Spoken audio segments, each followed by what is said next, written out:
warahmatullahi wabarakatuh. Perkenalkan, nama saya Cinta Bianca Saragi dengan NPM 24101020122. Di sini saya akan menjelaskan salah satu materi dari mata kuliah pengantar ilmu komunikasi, yaitu adalah komunikasi antar pribadi serta komunikasi antar kelompok. Pertama, saya akan menjelaskan tentang komunikasi antar pribadi.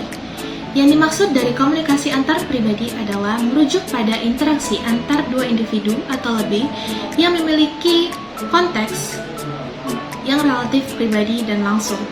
Komunikasi ini bersifat intim serta memperlibatkan emosi dan percakapan tatap muka. Komunikasi ini berfokus pada pemahaman satu sama lain. Komunikasi antar pribadi memiliki karakteristik utama yang terbagi menjadi 4. Yang pertama adalah dua arah. Yang dimaksud dari dua arah adalah peserta komunikasi bertukar informasi secara langsung. Nah, yang kedua yaitu adalah interaktif. Komunikasi ini terjadi dalam suasana yang kemungkinan interaksi timbal balik. Nah, yang ketiga yaitu sifat personal. Komunikasi ini memperlibatkan emosi yang lebih tinggi serta sifat personal dalam interaksinya. Nah, yang keempat yaitu adalah nonformal. Yang dimaksud dari nonformal adalah komunikasi ini seringkali tidak mengikuti aturan atau struktur yang ketat dalam komunikasi. Bisa dibilang komunikasi ini lebih fleksibel. Jenis-jenis komunikasi antar pribadi terbagi menjadi dua, yaitu adalah komunikasi verbal dan komunikasi nonverbal. Komunikasi verbal adalah komunikasi yang menggunakan kata-kata baik secara lisan maupun tulisan. Nah, yang kedua, komunikasi nonverbal. Komunikasi nonverbal memperlibatkan bahasa tubuh seperti postur tubuh dan gerik mata serta lainnya. Faktor-faktor dari komunikasi antar pribadi terbagi menjadi 4. Yang pertama adalah keterbukaan.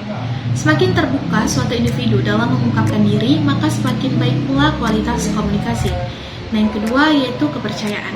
Tingkat kepercayaan suatu individu dalam komunikasi dapat memperbaiki atau memperlancar suatu komunikasi.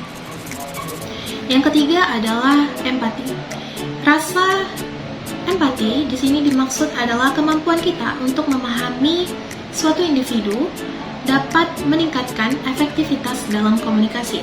Nah, yang keempat yaitu adalah kontinuitas hubungan. Kontinuitas hubungan di sini dimaksud hubungan jangka panjang dapat memperbaiki komunikasi dikarenakan antar individu telah mengenal satu sama lain. Oke, selanjutnya di sini saya akan menjelaskan tentang komunikasi antar kelompok.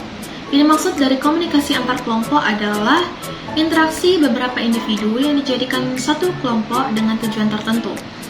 Kelompok ini bisa berukuran kecil ataupun besar sesuai dengan konteksnya, seperti organisasi, komunitas, dan tim kerja.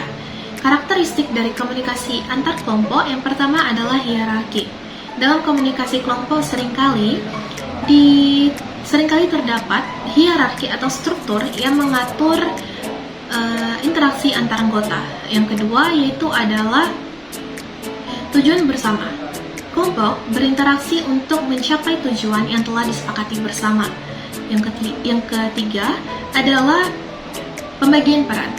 Setiap anggota kelompok memiliki tanggung jawab atau peran masing-masing dalam proses komunikasi. Nah, yang keempat yaitu adalah kompleksitas.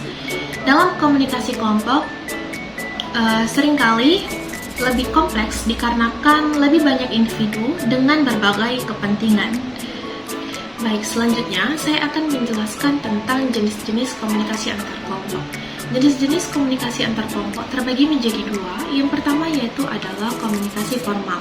Komunikasi formal meliputi diskusi atau rapat yang terstruktur serta memiliki aturan yang jelas, seperti rapat bisnis serta seminar.